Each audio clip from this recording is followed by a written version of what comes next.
네, 이번 시간에는 온도와 열, 연료량과 비열에 대해서 설명하도록 하겠습니다.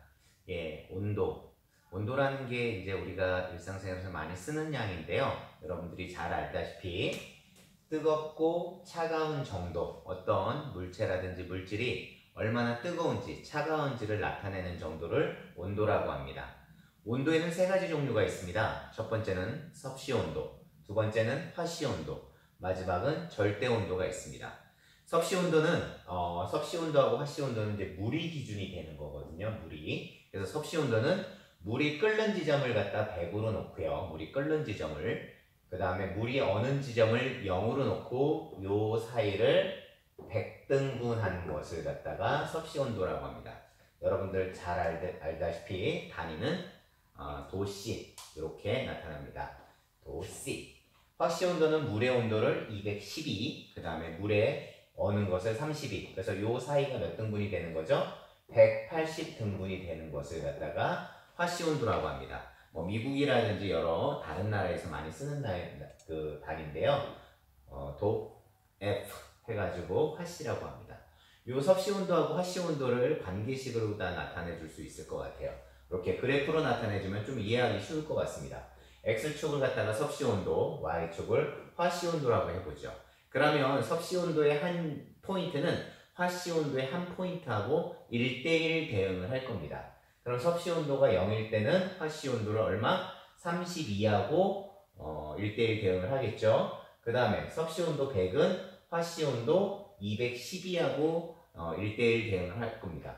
요것을 갖다 쭉 연결하면 1차 함수식이 나오는데요. 1차 함수식은 y는 ax 플러스 b가 돼서 y는 화씨, x는 섭씨로 놓을 수 있고요. a는 기울기죠.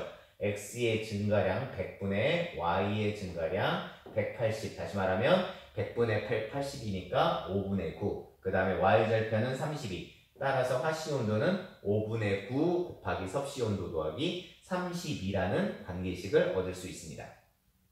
세 번째 온도는 이제 절대 온도인데요. 절대 온도는 기체의 특성과 좀 연관이 있어요.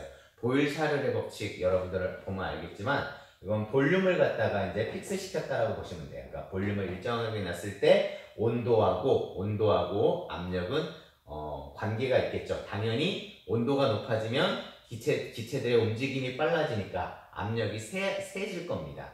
그걸 갖다 여러 기체를 했는데 당연히 온도가 높아지면서 온도가 이렇게 섭씨 온도가 커지면 어떻게 된다? 압력이 점점 세지겠죠.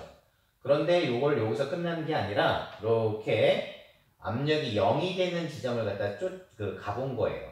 그럼 다른 기체로다가 하면 기울기가 살짝 다른데 역시 출발하는 점을 갖다 연결해서 보니까 한 지점에서 출발하더라. 그 지점의 온도가 얼마가 된다? 섭씨 온도로 말하면 마이너스 273.15도씨가 된다는 것이죠.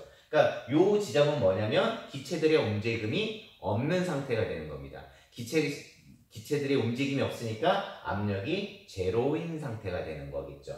여기를 갖다가 절대 온도 얼마로 놓는다? 0켈빈. 다시 말하면 0으로 놓고 섭씨 온도와 절대 온도의 간격은 일정하게 놓은 상태에서 원점만 마이너스 273.15도로 옮긴 거죠. 따라서 켈빈 온도는 섭씨 온도, 그 다음에 섭씨 온도 뭐가 될까요? 더하기 273.15도 이렇게 되겠죠. 죄송합니다. 마이너스가 되겠네요. 켈빈 온도는 섭씨 온도 마이너스 273.15도. 그러니까는 맞나요? 0도면 죄송합니다. 더하기가 되겠네요. 켈빈 온도는 섭씨 온도 더하기 273.15도의 관계가 있습니다. 그래서 섭씨 온도는 켈빈 온도 0도일 때 섭씨 온도는 마이너스 273.15도씨가 되겠습니다.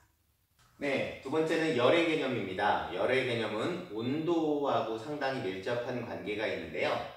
본방전에 온도에 대해서 설명을 했으니까 온도에 의해서 열에 대해서 이제 설명하도록 하겠습니다. 자, 이렇게 두 물체가 이제 붙어 있다라고 보시죠. 여기는 T1도, 여기는 T2도입니다. 여기서 T1이 T2보다 온도가 높다라고 보시죠. 그럼 나중에 붙어 있는데 나중에 상태는 어떻게 되죠? T1하고 T2가 같아지게 되는 거죠.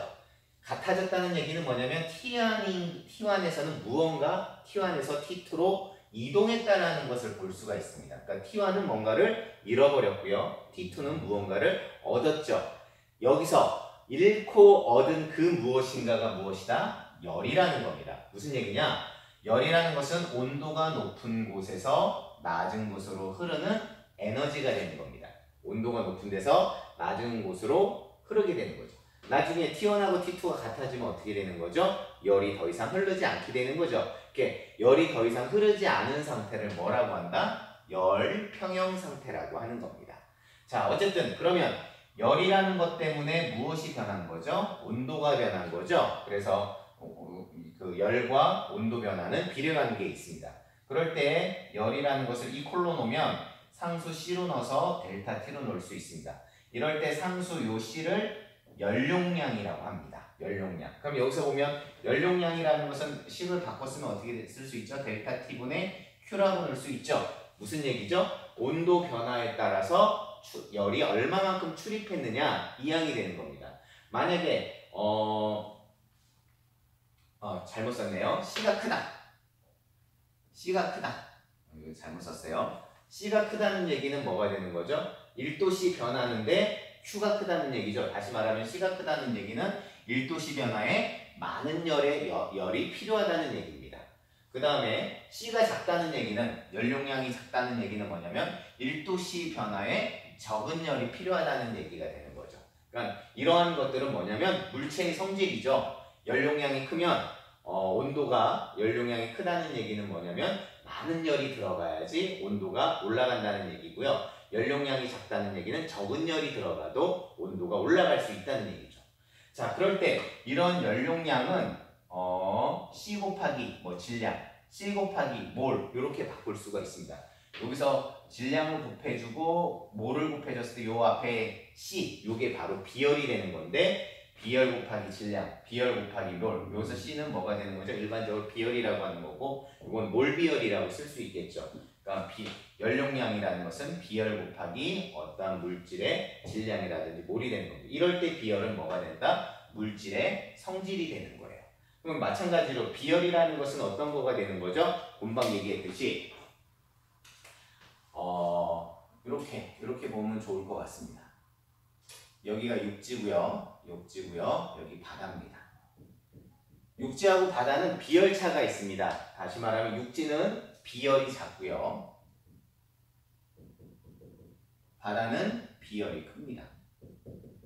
비열이 작다라는 얘기는 뭐냐면 온도 변화가 심하다는 얘기가 되는 거죠. 낮에는 어떻게 됩니까? 낮에는 육지가 온도가 높아지죠. 온도가 높아지니까 여기 있던 공기가 뜨거워지니까 위로 올라가는 거고 여기는 차가우니까 아래로 내려오는 거죠. 그럼 여긴 공기가 많으니까 공기가 많은 데서 적은 쪽으로 이렇게 흐름이 생기겠죠. 그럼 사람이 서 있다라고 보면 바다에서 바람이 불어온다라고 하는 거죠. 이걸 갖다 뭐라고 합니까? 해풍이라고 얘기할 수 있죠. 두 번째, 밤에는 어떻게 되죠? 육지가 온도 변화가 심해서 온도가 차가워지죠. 차가워지니까 공기가 아래로 내려오고 바다에서는 위로 올라가고 많은 쪽에서 적은 쪽으로 이렇게 흐름이 생기죠. 그럼 사람으로 봤을 때는 어떻게 됩니까? 육지에서 바다로 바람이 불어가는 거죠. 이걸 뭐라고 하죠? 육풍이라고 하는 거죠. 이렇게 해풍과 육풍, 크게 보면 계절풍까지도 이런 비열에 따라서 생기는 현상이라고 볼 수 있습니다.